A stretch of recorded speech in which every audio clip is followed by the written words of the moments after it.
ایران اسرائیل جنگ بندی کے پیچھے بھی وردی ہے۔ محسن نقوی وزیر مملکت داخلہ طلال چودھری کے ہمراہ محرم الحرام کے حوالے سے تمام مکاتب فکر کے علماء کرام سے گفتگو کرتے ہوئے وزیر داخلہ محسن نقوی کا کہنا تھا کہ تمام علماء کرام کی آمد پر شکر گزار ہوں۔ قیام امن میں علماء کرام نے ہمیشہ اہم کردار ادا کیا۔ چیئرمین رویت ہلال کمیٹی تمام مکاتب فکر کے لوگوں کو ساتھ لے کر چلتے ہیں۔ انہوں نے کہا کہ حضرت امام حسین سب کے ہیں۔ محرم الحرام میں مذہبی ہم آہنگی کا فروغ انتہائی ضروری ہے۔ ان کا کہنا تھا کہ ہم نہیں چاہتے کہ جنگ میں بھارت کے کسی سویلین کو نقصان ہو۔ ہمارا ایک میزائل بھارت کے آئل ڈپو میں لگا اور سویلین آبادی بچ گئی۔ فیلڈ مارشل کو جنگ میں کسی قسم کی پریشانی نہیں تھی۔ بھارت نے 4 گنا زیادہ نقصان بھگتا۔ اللہ کی نصرت سے بھارت کے خلاف جنگ میں فتح نصیب ہوئی۔ ہم جنگ میں جیت کے بعد یوم آزادی 4 گنا زیادہ منا رہے ہیں۔ وزیر داخلہ نے کہا کہ خیبر پختونخوا میں جن علاقوں میں دہشت گردی زیادہ ہے وہاں علماء سے بات چیت کرنا ضروری ہے۔ مقامی لوگوں کی مدد کے بغیر دہشت گردی ختم نہیں ہو سکتی۔ محسن نقوی کا کہنا تھا کہ ایران اور اسرائیل کے درمیان سیز فائر میں وزیر اعظم کا اہم کردار ہے۔ ایران اسرائیل جنگ بندی کے پیچھے بھی وردی ہے۔ کے پی حکومت کا تختہ الٹنے کی خبریں۔ وزیر اعظم کی گورنر فیصل کریم اور ایمل ولی سے ملاقاتیں۔ بدھ کو وزیر اعظم شہباز شریف سے گورنر خیبر پختونخوا فیصل کریم کنڈی کی ملاقات ہوئی، جس میں وزیر اعظم کو دریائے سوات میں پیش آنے والے واقعے پر بریفنگ دی گئی۔ ملاقات میں وفاقی وزیر امیر مقام رانا مبشر اقبال، رانا ثناء اللہ، عبدالرحمان کانجو بھی موجود تھے۔ وزیر اعظم نے متعلقہ اداروں کو سوات جیسے واقعات کے تدارک کے لیے استعداد کار کی ہدایت کے اعلامیے کے مطابق وزیر اعظم اور گورنر کے پی کے کی ملاقات میں مجموعی ملکی صورتحال پر بھی تبادلہ خیال کیا گیا۔ ملاقات کے بعد گورنر فیصل کریم کنڈی نے کہا کہ اپوزیشن کے پاس ایک رکن بھی زیادہ ہوا تو خیبر پختونخوا حکومت تبدیل کرنا اس کا حق ہے، اس میں سازش کی کوئی بات نہیں۔ گورنر کے پی کے نے کہا کہ مخصوص نشستوں کی بحالی کے بعد نئی صورتحال پر بھی وزیر اعظم سے بات ہوئی۔ علی امین گنڈاپور کے خلاف سازش کے لیے ان کے اپنے لوگ ہی کافی ہیں۔ اس کے علاوہ وزیر اعظم محمد شہباز شریف سے عوامی نیشنل پارٹی کے صدر ایمل ولی خان کی ملاقات بھی ہوئی۔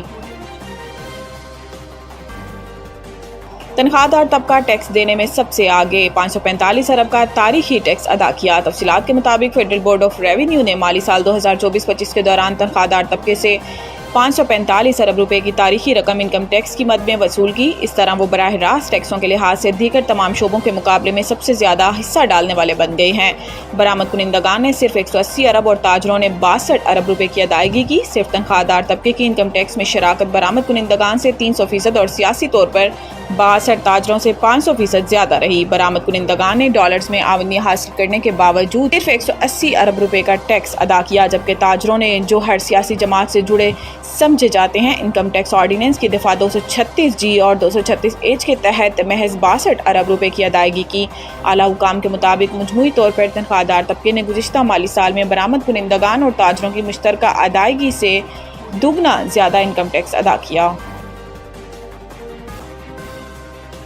سوات واقعے میں مختلف محکموں کی کوتاہی سامنے آ گئی۔ چیئرمین انسپیکشن ٹیم کا عدالت میں اعتراف۔ پشاور ہائی کورٹ میں سانحہ سوات سے متعلق کیس کی سماعت ہوئی، جس دوران متعلقہ افسران نے عدالت میں پیش ہوئے۔ دوران سماعت چیئرمین انسپیکشن ٹیم سانحہ سوات نے عدالت کو بتایا کہ دریائے سوات واقعے کی تحقیقات جاری ہیں، جس میں مختلف محکموں کی کوتاہی سامنے آئی ہے۔ اس پر chief justice Peshawar high court نے کہا کہ غفلت برتنے والوں کا تعین جلد کیا جائے۔ چیف جسٹس ہائی کورٹ نے عدالت میں موجود کمشنر ہزارہ سے سوال کیا کہ ہزارہ میں سیاحوں کے تحفظ کے لیے کیا اقدامات کیے ہیں، میڈیکل ایمرجنسی کی صورت میں کیا انتظامات ہیں۔ اس پر کمشنر ہزارہ نے کہا کہ دفعہ 144 نافذ ہے، تجاوزات کے خلاف آپریشن جاری ہے۔ نتھیا گلی اسپتال میں اضافی عملہ تعینات کیا ہے۔ عدالت نے ہدایت کی کہ ڈرونز کو ٹیسٹ کریں، آزمائشی مشق کریں، دیکھیں کتنی دیر میں ایمرجنسی میں پہنچ سکتے ہیں، کہیں عین وقت پر ناکام نہ ہوں۔ چیف جسٹس نے مزید ہدایت کی ہے کہ سیاحوں کو محفوظ ماحول اور سیکیورٹی فراہم کریں۔ اس پر آر پی او ہزارہ نے کہا کہ پولیس اور ریسکیو آپس میں کوارڈینیشن میں ہیں۔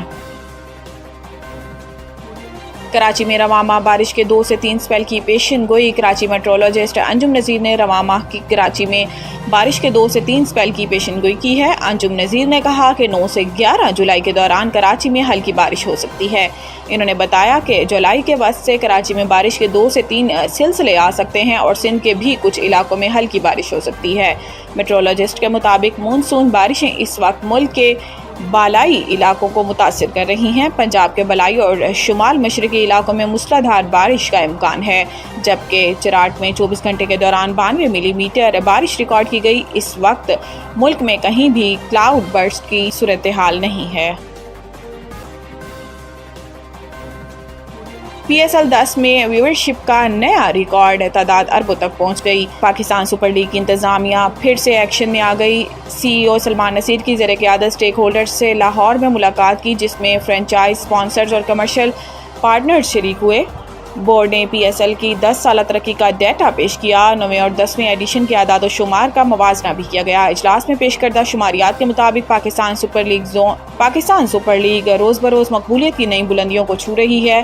9ویں ایڈیشن کو پاکستان میں 455 ملین ناظرین میسر آئے، جبکہ رواں برس منعقدہ 10ویں ایڈیشن میں یہ تعداد بڑھ کر 3.4 بلین یعنی کہ 3 ارب 40 کروڑ تک جا پہنچی۔ لائیو سٹریمنگ میں 647.25% اضافہ ریکارڈ کیا گیا۔ پاکستان میں لائیو سٹریمنگ پلیٹ فارمز کے ذریعے مجموعی طور پر 48.5 بلین منٹس تک میچز دیکھے گئے۔